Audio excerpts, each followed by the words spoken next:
Hello guys! So ngayon nga, magluluto tayo ng lumpiang gulay. Meron tayo ditong Baguio beans, repolyo, ayan, may carrots tayo, tsaka sayote, meron din tayong bell pepper, toge, maraming toge, ayan. Tapos may giniling tayo, bali nilaga ko na yung karne bago ko siya giniling, dinikdik ko, dinurog ng todong-todo. Tapos maglalagay na tayo ng mantika sa kawali. Next natin yung bawang. Tapos ang ating sibuyas.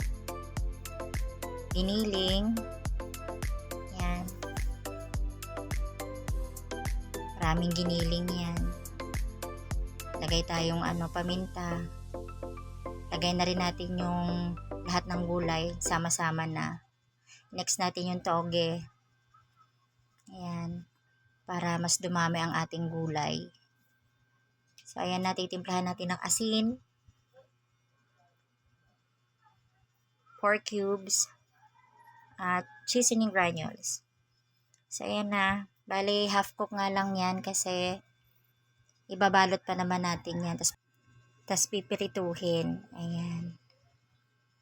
So, ito na nga, nabalot na natin. Ilang piraso lang kasi kailangan pa nating palamigin. Baka mabilis mapanis. Pang-ulam lang muna ang ating lulutuin. So, ayan na, luto na siya.